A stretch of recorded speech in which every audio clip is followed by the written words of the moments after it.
भाजपा के वरिष्ठ नेता और केंद्रीय गृह मंत्री अमित शाह उत्तर प्रदेश के दौरे पर लखनऊ पहुंचे। अमित शाह राज्य में आगामी विधानसभा चुनाव से जुड़ी पार्टी की रणनीति को देंगे अंतिम रूप। लखनऊ में भाजपा के सदस्यता अभियान मेरा परिवार भाजपा परिवार की करेंगे शुरुआत।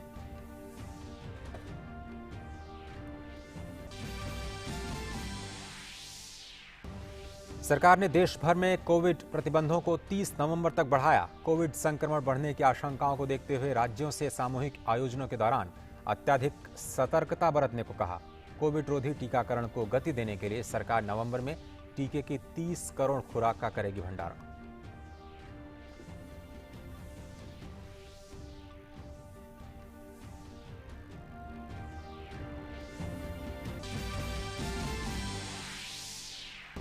सरकार ने शक्तिकांत दास की अगले 3 साल के लिए रिजर्व बैंक के गवर्नर के रूप में की फिर से नियुक्ति।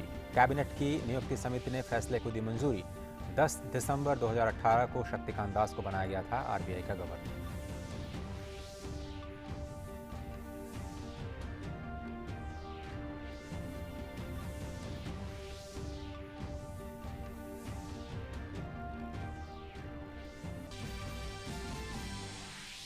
और T20 विश्व कप में आज खेले जाएंगे 2 अहम मुकाबले। पहले मैच में वेस्टइंडीज का सामना बांग्लादेश से, वहीं दूसरे मैच में पाकिस्तान और अफगानिस्तान के बीच होगी भिड़ंत।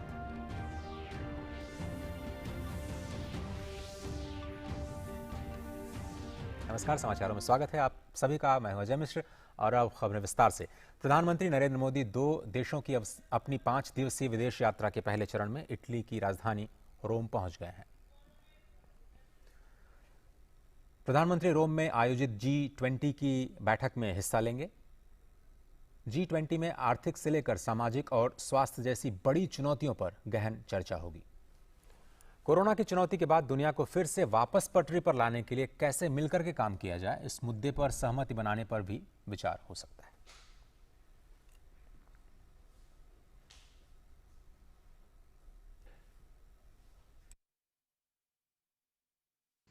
जब दुनिया की 20 सबसे बड़ी अर्थव्यवस्थाओं के नेता यहां रोम में शनिवार और रविवार को मिलेंगे 16वीं G20 समिट के लिए, उनका फोकस प्राइमरीली ग्लोबल हेल्थ और इकोनॉमिक रिकवरी, सस्टेनेबल डेवलपमेंट और क्लाइमेट चेंज पे रहेगा। प्रधानमंत्री नरेंद्र मोदी अपनी इंटरवेंशंस पर क्लाइमेट चेंज का मुद्दा जोरों से उठाएंगे। प्रधानमंत्री नरेंद्र मोदी G20 शिखर सम्मेलन और विश्व नेताओं के 26वें अंतर्राष्ट्रीय जलवायु शिखर सम्मेलन में हिस्सा लेंगे। यात्रा के पहले चरण में प्रधानमंत्री मोदी इटली के प्रधानमंत्री मारियो द्राघी के निमंत्रण पर रोम में 30 से 31 अक्टूबर तक G20 शिखर सम्मेलन में शामिल होंगे। शिखर सम्मेलन में G20 देशों, यूरोपीय संघ और अन्य आमंत्रित देशों के नेता और अंतर्राष्ट्रीय संगठनों के प्रतिनिधि शामिल होंगे। विश्व की 20 बड़ी आर्थिक शक्तियों के इस मंच पर इस बार का फोकस कोरोना महामारी के बाद आर्थिक रिकवरी पर रहने वाला है। Italy's theme for its presidency is People, Planet, Prosperity. It's actually comes from the 2030 UN Agenda for Sustainable Development. There are 5 Ps here, but Italy has chosen to retain the 3 Ps as being the theme for the G20 summit.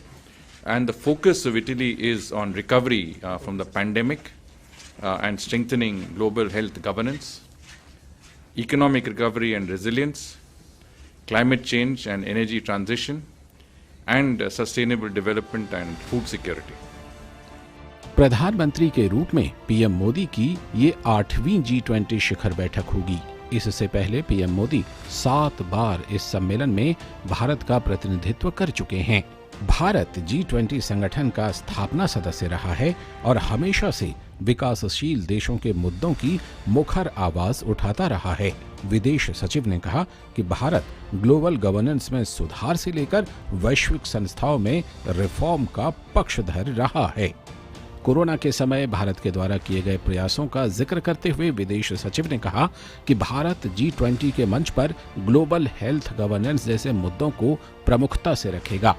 The thrust of the upcoming summit will be on economic and health recovery, climate change and sustainable development. We are now close to the second year of our dealing with the pandemic. Obviously, the devastation it has caused cannot be overstated.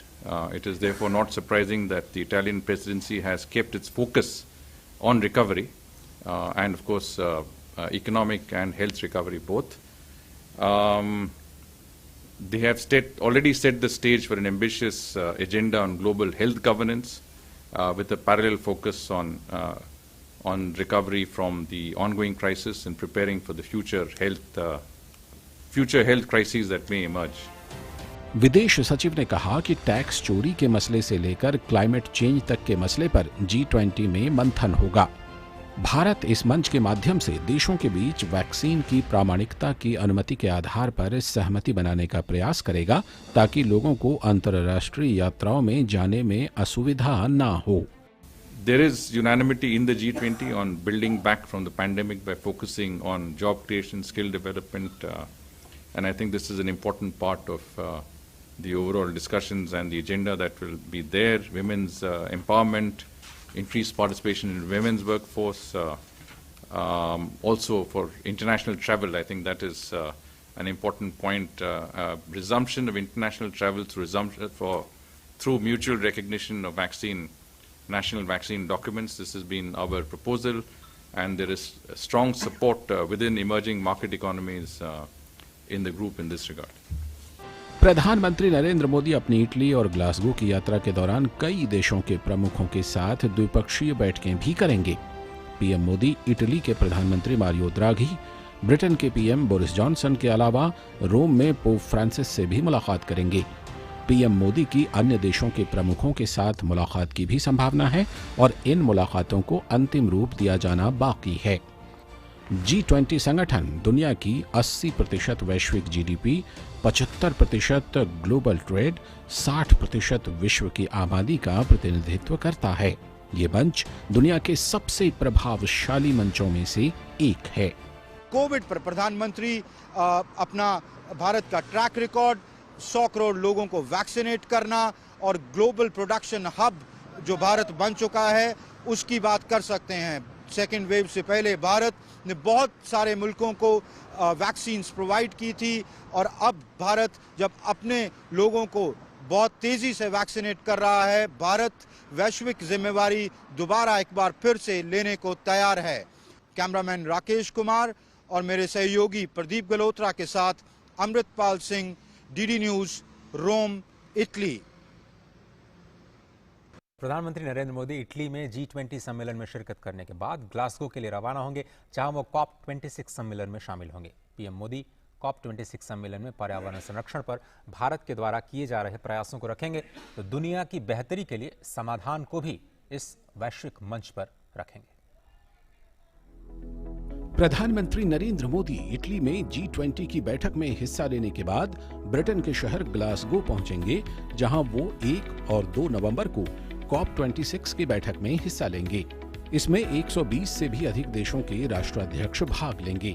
ये सम्मेलन पिछले वर्ष आयोजित किया जाना था, लेकिन Covid महामारी को देखते हुए इस वर्ष तक के लिए टाल दिया गया था। Is expected to be attended by heads of state and government of more than 120 countries. So fairly wide representation at this summit. By way of background, the UNFCCC concluded in 1992.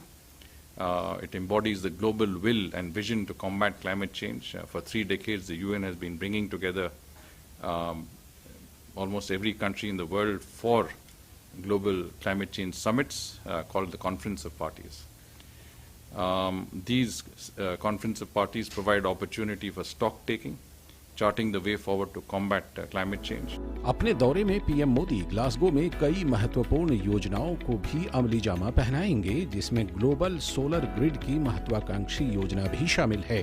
One of the important events is the launch of the Global Green Grids Initiative, the One Sun, One World, One Grid of the International Solar Alliance. The Prime Minister will also separately launch the Infrastructure for Resilient Island States, or IRIS, an initiative of the Coalition of Disaster Resilient Infrastructure for island countries. This is primarily for small island developing states, This will be launched with the two other co-chairs, the UK Prime Minister and the Australian Prime Minister. Glasgow का agenda वैसे तो बहुत बड़ा है, लेकिन उनमें से सबसे अहम और महत्वपूर्ण है पेरिस समझौतों के नियमों को अंतिम रूप देना। विदेश सचिव हर्षवर्धन श्रृंगला ने कहा कि भारत ने अभी तक अपने वायदों को पूरा किया है। COP21 in Paris did have certain commitments that were to be fulfilled. I'm happy to say that India has been one of the best performers in the G20 as far as meeting commitments of COP26 are concerned. We are well on our way to meeting our NDC commitments and even doing better than that. So from our perspective, our commitments have been very much in place. Not only have we committed to NDCs at Paris, we have also made unilateral, I would say, announcements that really set the benchmark much higher. Glasgow में COP26 सम्मेलन के दौरान पर्यावरण से जुड़े, खासतौर पर carbon उत्सर्जन से जुड़े व्यापक मुद्दों पर चर्चा की उम्मीद है। COP का मतलब कॉन्फ्रेंस ऑफ पार्टीज है। दुनिया भर के देशों ने पिछली बैठकों के दौरान बढ़ते हुए तापमान को रोकने को लेकर अपनी प्रतिबद्धता व्यक्त की थी।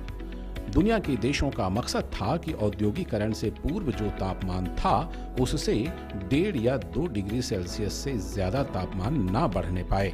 इसके बाद दुनिया के देशों ने स्वेच्छा से अपने लिए लक्ष्य तय किए थे। Bureau report, DD news. Bhajpa के वरिष्ठ नेता और केंद्रीय गृह मंत्री अमित शाह आज उत्तर प्रदेश के दौरे पर लखनऊ पहुंचे। लखनऊ हवाई अड्डे पर राज्य के मुख्यमंत्री योगी आदित्यनाथ, केंद्रीय मंत्री अनुराग ठाकुर और केंद्रीय मंत्री धर्मेंद्र प्रधान समेत तमाम नेताओं ने उनका स्वागत किया। हवाई अड्डे के बाहर अमित शाह का जोरदार स्वागत किया गया। बड़ी संख्या में पार्टी कार्यकर्ता हवाई अड्डे पर उनके स्वागत के लिए जुटे। अपने इस दौरे में अमित शाह उत्तर प्रदेश के आगामी विधानसभा चुनाव से जुड़ी पार्टी की रणनीति को अंतिम रूप दे सकते हैं। अमित शाह लखनऊ में भारतीय जनता पार्टी के सदस्यता अभियान मेरा परिवार भाजपा परिवार का भी शुभारंभ करेंगे। इसके साथ ही अमित शाह अंत्योदय को साकार करता उत्तर प्रदेश पुस्तक का विमोचन भी करेंगे। वे उत्तर प्रदेश में आगामी विधानसभा चुनाव के लिए पार्टी की रणनीति तय करने संबंधी संगठन के नेताओं के साथ भी बैठक करेंगे। स्वास्थ्य और परिवार कल्याण मंत्रालय के मुताबिक देश भर में पिछले 24 घंटों में 14,000 से ज्यादा मामले कोविड के दर्ज किए गए हैं। वहीं पिछले 24 घंटों में 13,198 मरीज उपचार करवाकर स्वस्थ हो चुके हैं। इसके बाद देश में रिकवरी रेट 98.19% हो गया। सक्रिय मामलों की संख्या कुल संख्या 1,61,334 हो गई है। वहीं साप्ताहिक पॉजिटिविटी रेट वर्तमान में 1.18% दर्ज किया गया। दैनिक पॉजिटिविटी रेट 1.12% हो गया है। देश में कोरोना संक्रमण की जांच क्षमता में काफी वृद्धि हुई है।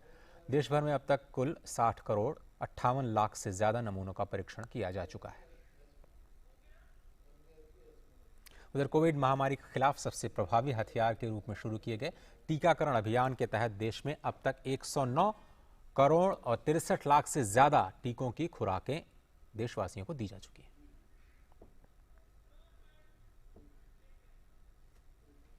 केंद्रीय गृह मंत्रालय ने कोविड महामारी के प्रसार को रोकने के लिए देश भर में लागू प्रतिबंधों को अब 30 नवंबर तक बढ़ा दिया है।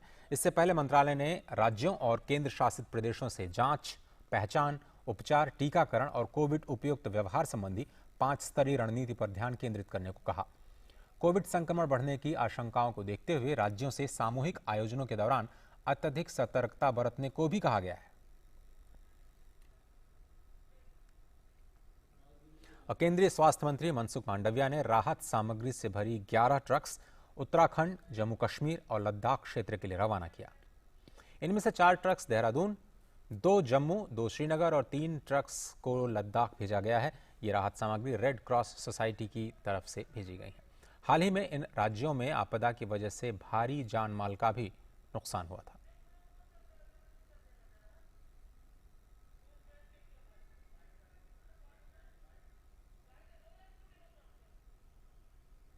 इसमें ब्लैंकेट है, किचन के लिए ज़रूरी सामान है, मेडिसिन है, तत्काल आपदाग्रस्त विस्तार में लोगों को रहने के लिए टेंट भी है।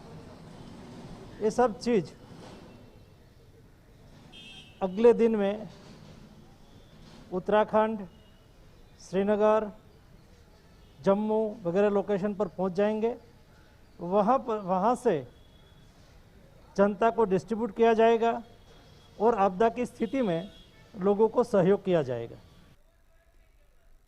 अब बुलेटिन में फिलहाल लेते हैं एक छोटा सा ब्रेक। आप देखते रहिए डीडी न्यूज।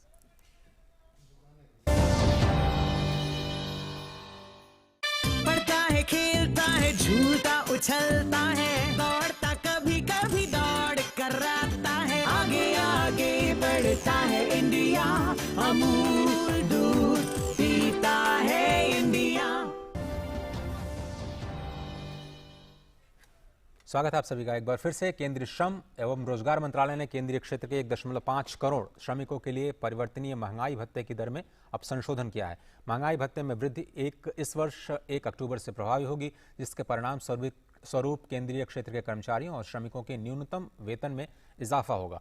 इसकी घोषणा करते हुए केंद्रीय श्रम मंत्री भूपेंद्र यादव ने कहा कि इससे देश भर में केंद्रीय क्षेत्र में विभिन्न अनुसूचित रोजगार में लगे करीब 1.5 करोड़ श्रमिकों को फायदा होगा।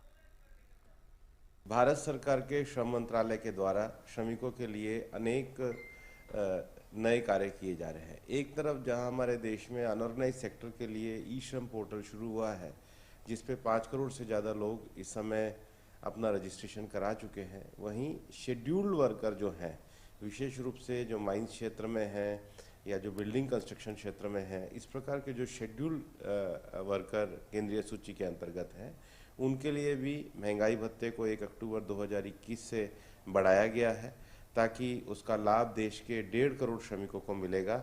और इसका सीधा लाभ उनको मिलने का जो सबसे बड़ा कारण है, वह माननीय प्रधानमंत्री जी की सबका साथ सबका विकास की संकल्पना है। पुणे के खड़गवासला स्थित राष्ट्रीय रक्षा अकादमी एनडीए में 141वीं पासिंग आउट परेड का आयोजन किया गया। सेनाध्यक्ष जनरल मनोज मुकुंद नरवणे ने इस कार्यक्रम में मुख्य अतिथि के रूप में हिस्सा लिया। सेनाध्यक्ष ने पासिंग आउट परेड का निरीक्षण भी किया।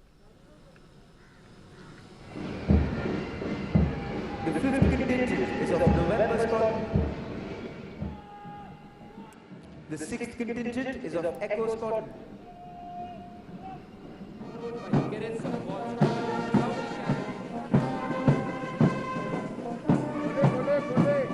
इस अवसर पर सेनाध्यक्ष ने पास आउट हो रहे कैडेट्स से अनुशासन व सत्यनिष्ठा के साथ नई जिम्मेदारियों के प्रति सजग रहने का आह्वान किया। सेनाध्यक्ष ने कहा कि वैश्विक स्तर पर भारतीय सेना की अपनी एक अलग पहचान है। Armed forces of the nation have always been at the forefront of all challenges. As the ultimate bastion, we simply cannot afford to fail. To uphold the sacred trust of the nation is by no means an easy task. It calls for the highest degree of professionalism and operational preparedness. Young leaders like you have scripted history in faraway lands under extremely challenging circumstances. It is your turn now. शिक्षा हो या फिर career, महिलाएं किसी भी क्षेत्र में पुरुषों से पीछे नहीं है। लेकिन अगर आपसे ये कहा जाए कि महिलाओं की सशक्तिकरण को ध्यान में रखते हुए महिलाओं को एक दिन देश के उच्च पदों पर नियुक्त कर दिया जाए तो कैसा रहेगा। इस बात पर आपको थोड़ी सी हैरानी हो सकती है, लेकिन ऐसा हुआ है। उत्तर प्रदेश में सरकार के मिशन नारी शक्ति के तहत पिछले दिनों मुरादाबाद की प्रतिभावान छात्राओं को एक दिन के लिए प्रशासनिक पदों पर बिठाया गया। कोई डीएम बना, कोई डीएसपी, किसी ने एसएसपी की जिम्मेदारी संभाली। आइए देखते हैं ये दिलचस्प खबर। DM, SP, SSP, CDO, deputy SP और अन्य जिला अधिकारियों का ये दल उत्तर प्रदेश के मुरादाबाद जिले में मिशन नारी शक्ति का अनूठा उदाहरण है। जिले में प्रमुख पदों पर विराजमान ये सभी लड़कियां जिले की वो प्रतिभाशाली छात्राएं हैं जिन्होंने अपने अपने स्कूलों में नुमाया स्थान प्राप्त किया है। पिछले दिनों मुरादाबाद में विभिन्न विभाग के आला अधिकारियों की कुर्सी पर छात्राओं की ये मौजूदगी इसलिए नजर आई क्योंकि मिशन शक्ति अभियान के तहत जिला प्रोबेशन अधिकारी ने 20 मेधावी छात्राओं को एक दिन का सांकेतिक प्रशासनिक अधिकारी बनाने का आदेश जारी किया था। इस आदेश के तहत किसी छात्रा ने डीएम और सीडीओ बनकर शिकायत सुनी तो कोई एसपी देहात और एसपी ग्रामीण बनी। छात्राएं भी नई जिम्मेदारी मिलने से बहुत उत्साहित थीं। छात्राओं की माने तो प्रशासन की इस पहल से उनका मनोबल बढ़ेगा, साथ ही नारी सशक्तिकरण के इन प्रयासों से वे निडर बन सकेंगी। मुझे बहुत प्राउड फील हो रहा है और मैं बहुत शुक्रिया अदा करना चाहती हूँ अपने प्रिंसिपल सर का, डीएम सर का। इन सब कार्यक्रमों से एक बहुत मनोबल बढ़ता है और इच्छा जागती है कि हम भी कुछ करें। जब हम अपने पास बैठे किसी वुमेन को कुछ करते हुए देखते हैं तो हमारे अंदर भी एक जागरूक शक्ति होती है कि हमें भी कुछ करना चाहिए। मेधावी छात्राओं का मनोबल बढ़ाने और उन्हें प्रशासनिक ढांचा समझाने के लिए शासन ने मिशन शक्ति अभियान के मेगा इवेंट नायिका नाम से विशेष अभियान शुरू किया है। इसमें छात्राओं को सांकेतिक प्रशासनिक अधिकारी बनाया जाता है। कार्यभार संभालने के बाद अधिकारी बनी छात्राओं ने शहर में जगह जगह जाकर व्यवस्थाओं का जायजा लिया और बैठक कर अधिकारियों को निर्देश भी दिए। मुझे बहुत अच्छा लग रहा है, बहुत प्राउड फील हो रहा है। तो क्या क्या किया आपने अभी आज सुबह से आके, क्या क्या किया? मुझे मैम ने समझाया सबसे पहले तो कि किस तरीके से हम लोगों की सुनवाई सुनते हैं, वो सब। किसी की आपने शिकायत सुनी? जी, एक सास आई थी, वो अपनी बहू की शिकायत लेके आई थी। क्या थी शिकायत, क्या आपने समाधान किया? उनकी ये शिकायत थी कि मतलब उनका बेटा उन्हें मारता है, उन्हें घर में रहने नहीं दे रहा। तो अभी तो यही करा है कि मतलब वो आपस में, उनका पारिवारिक मामला है तो वो आपस में सुलझाएं। प्रशासन का कहना है कि इस कदम से बालिकाओं में आत्मविश्वास जगेगा और उनमें कुछ कर दिखाने का जज्बा पैदा होगा। इसके पीछे मंशा ये है कि इन बालिकाओं में आत्मविश्वास जागृत हो और आगे कुछ करने की इनके अंदर भी तमन्ना हो, समाज के मुख्य धारा से जुड़े और आर्थिक रूप से मजबूत बने। हर आदमी, हर बच्चा एक सपना देखता है, कुछ न कुछ बनने का उसके मन में एक सपना होता है। कोई इंजीनियर बनना चाहता है, कोई डॉक्टर बनना चाहता है, कोई प्रशासनिक अधिकारी बनना चाहता है, कोई आर्मी में जाना चाहता है। जैसे संध्या से जब पूछा गया कि आप क्या बनना चाहती हो तो उन्होंने कहा कि मैं आर्मी में जाना चाहती हूँ। तो निश्चित रूप से एक सपना होता है। अगर उस सपने की दिशा में उनको सही राह दिखाई जाए, सही उनको मार्गदर्शन दिया जाए तो सपने पूरा करना आसान हो जाता है। उत्तर प्रदेश सरकार के ड्रीम योजना मिशन नारी शक्ति के तहत महिलाओं को सशक्त और आत्मनिर्भर बनाने और उनमें सुरक्षा का भाव पैदा करने के लिए विभिन्न कार्यक्रम चलाए जा रहे हैं, लेकिन प्रशासनिक पदों की जिम्मेदारियां देकर बालिकाओं का मनोबल बढ़ाने का कार्यक्रम वास्तव में काफी सराहनीय है। Bureau report, DD news. Reserve bank के गवर्नर शक्तिकांत दास का कार्यकाल 3 सालों के लिए बढ़ा दिया गया है। कैबिनेट की नियुक्ति समिति ने इस फैसले को अपनी मंजूरी दी। शक्तिकांत दास पहले वित्त मंत्रालय में आर्थिक मामलों के सचिव थे। उन्हें 11 दिसंबर 2018 को 3 साल की अवधि के लिए आरबीआई का गवर्नर नियुक्त किया गया था। शक्तिकांत दास ने सरकार में कई महत्वपूर्ण पदों पर काम किया है। उन्होंने कई अंतर्राष्ट्रीय मंचों पर भारत का प्रतिनिधित्व भी किया है।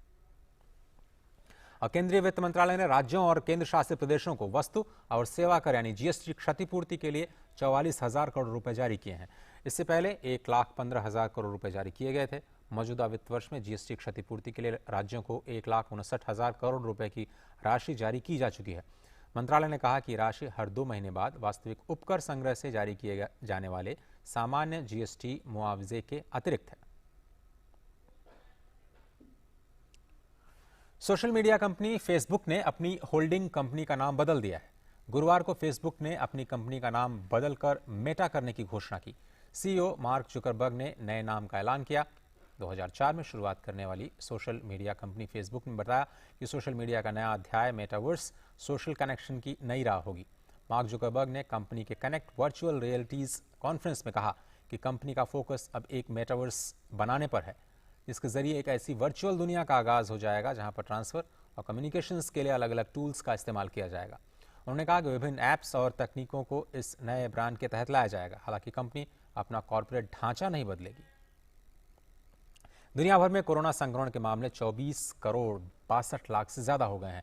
इस संक्रमण से अब तक 49,95,000 से ज्यादा लोगों की मौत भी हो चुकी है। हालांकि इलाज के बाद दुनिया भर में 22,31,00,000 से ज्यादा लोग स्वस्थ भी हुए। कोरोना से सबसे ज्यादा प्रभावित देशों में अमेरिका सबसे आगे है। अमेरिका में कोरोना संक्रमण के कुल मामलों की संख्या 4,66,00,000 से ज्यादा है। अमेरिका में कोरोना की वजह से मरने वालों का आंकड़ा 7,63,000 से ज्यादा हो गया। उधर विश्व स्वास्थ्य संगठन ने दुनिया की 20 सबसे बड़ी अर्थव्यवस्थाओं वाले देशों के नेताओं से अपील की है कि वो गरीब देशों में कोरोना के खिलाफ लड़ाई के लिए $23.4 बिलियन का अनुदान दें। संगठन के प्रमुख ने कहा कि G20 देशों को इस नए कार्यक्रम के लिए रकम उपलब्ध कराना चाहिए, जिसके तहत सितंबर 2022 तक सबसे गरीब देशों को टीके, दवा और जांच के लिए सुविधाएं उपलब्ध कराया जाना है। दिल्ली के टीकरी बॉर्डर पर बैठे आंदोलनरत किसानों द्वारा लगाए गए बैरिकेड्स हटाने की कार्रवाई अब शुरू हो गई है। दिल्ली पुलिस की डीसीपी ईस्ट प्रियंका कश्यप ने बताया कि हाईवे पर लगे बैरिकेड्स अब हटाए जा रहे हैं।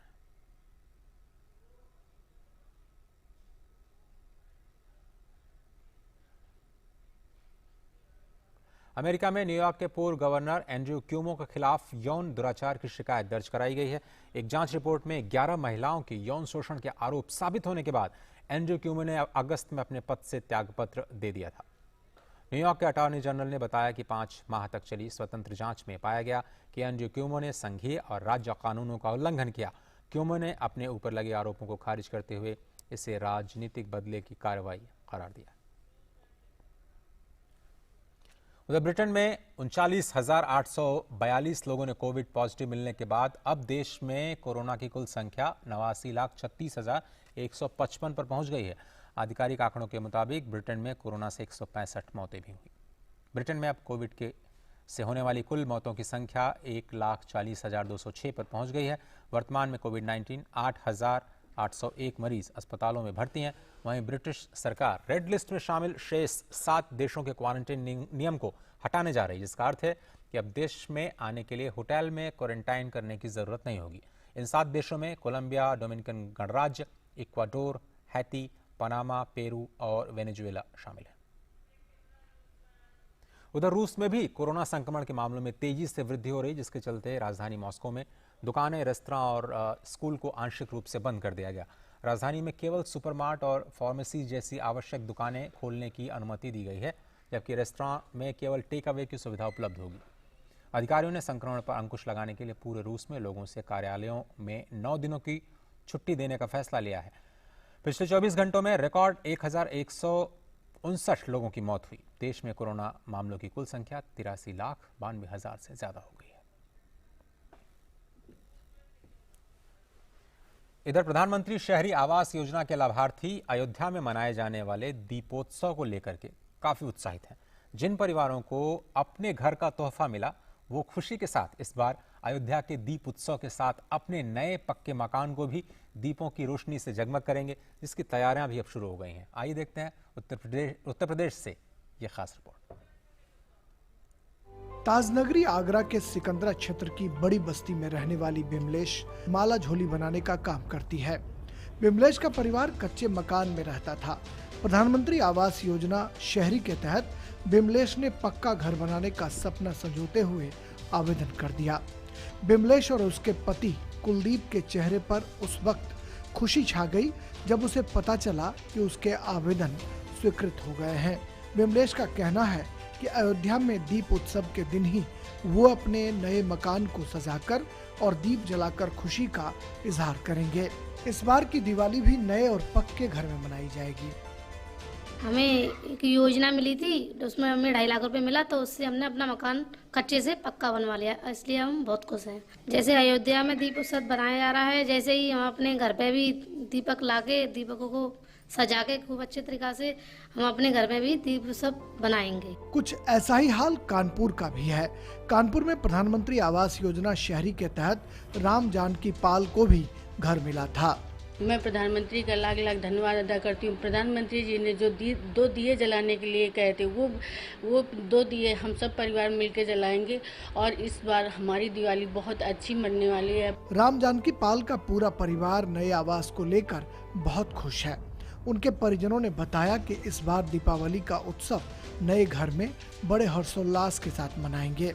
प्रधानमंत्री जी का लाख लाख धन्यवाद करते हैं। उन्होंने जो संकल्प सभी को दिलाया था कि 2 दिए जलाएंगे, हम सब परिवार मिलकर 2 दिए जलाएंगे और प्रधानमंत्री को बहुत बहुत दिल से धन्यवाद करेंगे। पीएम आवास योजना शहरी मध्यम वर्गीय परिवारों की आकांक्षाओं का प्रतीक बन गया है।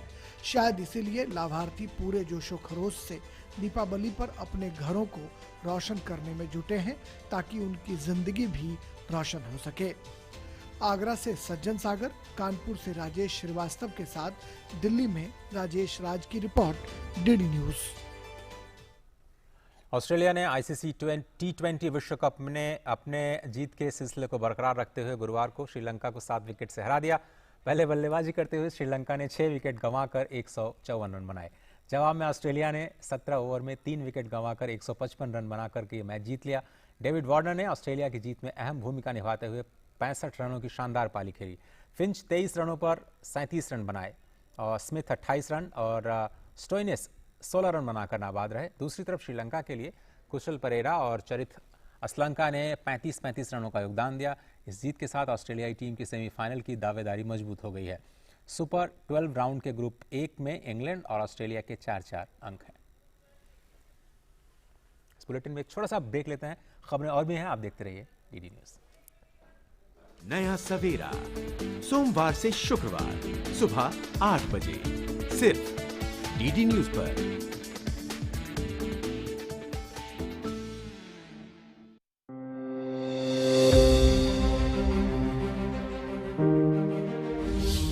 हिंदुस्तान एक ऐसा मुल्क है, अनेक प्रकार के लोग रहते हैं, बहुत से अलग